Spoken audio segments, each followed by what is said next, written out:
वांगीलाल बागड़ी, राजकीय महाविद्यालय नोखा, डॉक्टर प्रेम प्रकाश मनचंदा, सह आचार्य व्यवसाय प्रबंध, बीकॉम पार्ट सेकंड, प्रथम प्रश्न पत्र, कंपनी लॉ, कंपनी विधि। प्रिय विद्यार्थियों, आज हम अध्ययन करेंगे संचालक, डायरेक्टर्स। उसमें सबसे पहले है हु इज ए डायरेक्टर, उसका अपॉइंटमेंट कैसे होता है, नियुक्ति कैसे होती है, उनके क्या अधिकार हैं, क्या कर्तव्य हैं, इस संबंध में अपने अध्ययन करेंगे। कंपनी एक कृत्रिम व्यक्ति है जिसका प्रबंध कंपनी के अंशधारियों द्वारा चुने गए व्यक्तियों के माध्यम से किया जाता है। कंपनी का प्रबंध करने के लिए अंशधारियों द्वारा चुने गए व्यक्तियों को ही संचालकों या निदेशकों के नाम से जाना जाता है। भारतीय कंपनी अधिनियम के अनुसार संचालक से आशय कंपनी के संचालक मंडल में नियुक्त किए गए संचालक से है। तो भारतीय कंपनी अधिनियम की धारा 2 सब सेक्शन 34 के अंतर्गत यह बतलाया गया है कि संचालक वह व्यक्ति है जो कि संचालक मंडल में जो संचालक नियुक्त किए गए हैं उनमें से एक संचालक है। उसे व्यक्तिगत रूप से संचालक कहा जाता है। वेबस्टर शब्दकोश के अनुसार, अकॉर्डिंग टू वेबस्टर डिक्शनरी, संचालक उन व्यक्तियों के समूह में से एक व्यक्ति है जिन्हें कंपनी के संपूर्ण निर्देशन का कार्य सौंपा गया है।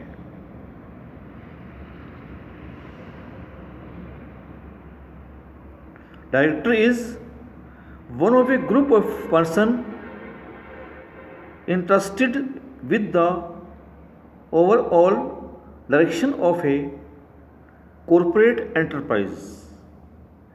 इस प्रकार हम कह सकते हैं कि संचालक से तात्पर्य किसी ऐसे व्यक्ति से है जिसे किसी कंपनी के संचालक मंडल में नियुक्त किया गया है तथा जो कंपनी के कार्यों का निर्देशन, नियमन एवं नियंत्रण में महत्वपूर्ण भूमिका निभाता है। इस प्रकार हम ऐसा कह सकते हैं, प्रत्येक संचालक मंडल का एक सदस्य होता है। वो तो होगा ही। तो संचालक मंडल है, बोर्ड ऑफ डायरेक्टर में जितने मेंबर हैं वे व्यक्तिगत रूप से कहलाते हैं संचालक, और उन व्यक्तियों को सामूहिक रूप से संचालक मंडल कहा जाता है, बोर्ड ऑफ डायरेक्टर कहा जाता है। तो ये हुआ संचालक का अर्थ और उसकी परिभाषाएं। अब है संचालकों की स्थिति। थोड़ा इससे पहले क्या आपने ऐसे भी कह सकते हैं,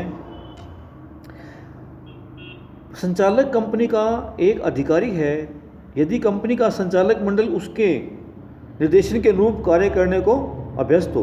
प्रत्येक सार्वजनिक कंपनी में, पब्लिक कंपनी में कम से कम 3 तथा प्रत्येक निजी कंपनी में एक व्यक्ति कंपनी को छोड़कर कम से कम 2 संचालक होने चाहिए। एक व्यक्ति कंपनी में कम से कम 1 संचालक होना चाहिए।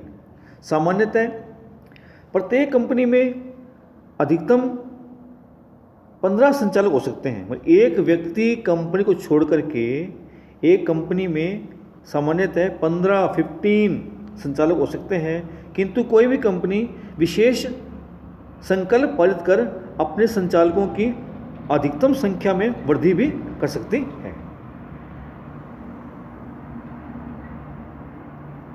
अंतर नियमों में अन्यथा कोई व्यवस्था नहीं है हो तो कंपनी के सीमा नियम पर हस्ताक्षर करने वाले व्यक्ति, निजी कंपनी में क्या होता है, पारदर्शी सीमा नियम पर कम से कम 2 और सार्वजनिक कंपनी के पारदर्शी सीमा नियम के हस्ताक्षर वाक्य में कम से कम 7 व्यक्ति हस्ताक्षर करते हैं, उन्हें कंपनी के प्रथम संचालक कहा जाता है।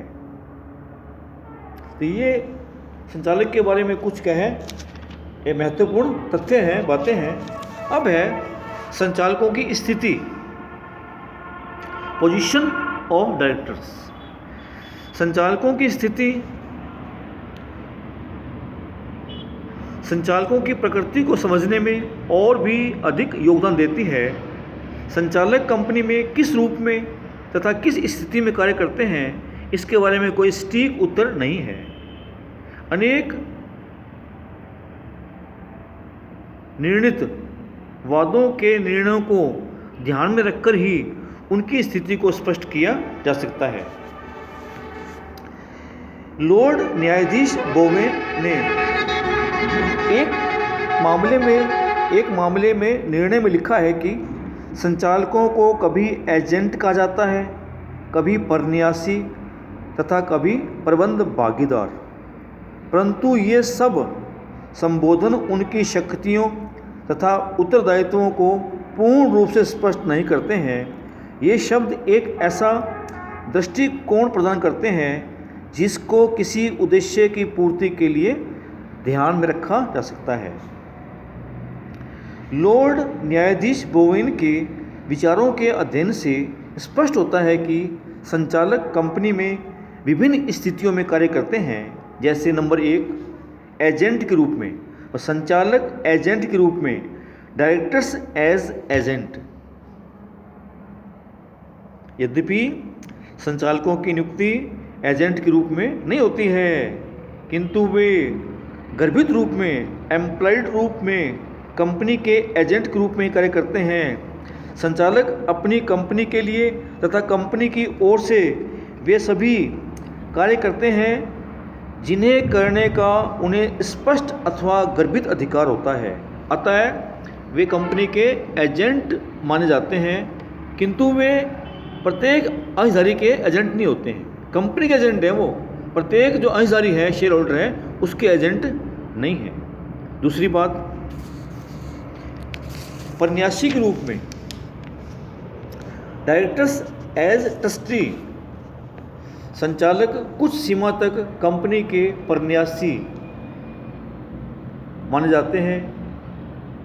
न्यायाधीश सेलबॉर्न ने एक मामले के निर्णय में लिखा है कि संचालक कंपनी के धन तथा संपत्ति के परन्यासी होते हैं। एक मामले के निर्णय में न्यायाधीश रोमिले ने भी लिखा है कि संचालक वे व्यक्ति हैं जो अंशधारियों के हित के लिए कंपनी का प्रबंध करने के लिए चुने जाते हैं। यह एक विश्वास का पद है, जिसको यदि वे स्वीकार कर लेते हैं तो उनका कर्तव्य हो जाता है कि वे उसे पूर्ण निष्ठा से निष्पादित करें। अर्थात संचालक पद एक विश्वास का पद है जिस पर रहकर पूर्ण विश्वास के साथ कार्य करना पड़ता है। उन्हें परन्यासी की स्थिति में रहकर अनेक कार्य करने पड़ते हैं, जैसे कंपनी के धन एवं संपत्ति का सदुपयोग करना तथा प्राप्त अधिकारों का कंपनी के हित में उपयोग करना। ये उसको करना चाहिए, इसलिए उन्हें एक ट्रस्टी के रूप में माना गया है। तीसरा पॉइंट है एक प्रबंध भागीदार के रूप में, as a managing partner, director as a managing partner. Company का प्रबंध लोकतंत्र प्रबंध प्रणाली द्वारा किया जाता है, जिसमें अंशधारी अपनी ओर से कार्य करने के लिए व्यक्तियों को चुनते हैं, जिन्हें संचालक कहते हैं। ये चुने हुए संचालक मिलकर कंपनी का प्रबंध करते हैं। ऐसी स्थिति में प्रत्येक संचालक कंपनी का प्रबंधकीय भागीदार होता है। संचालक की इस प्रकार की स्थिति को प्रकट करने वाले लॉर्ड न्यायाधीश हार्डी के विचार अत्यंत ही तर्क संगत हैं, जिन्होंने लिखा है कि संचालक प्रबंधकीय भागीदार की स्थिति में होते हैं जिनकी नियुक्ति समस्त अंशधारियों की पारस्परिक सहमति द्वारा संचालक पद को भरने के लिए की जाती है। इसलिए संचालक कंपनी के भागीदार होते हैं, किंतु वे किसी भी दिशा में साझेदार की स्थिति में नहीं होते हैं। फोर्थ पॉइंट है कंपनी के अधिकारी के रूप में डायरेक्टर्स एज एन ऑफिसर। संचालक कंपनी का अधिकारी माना जाता है।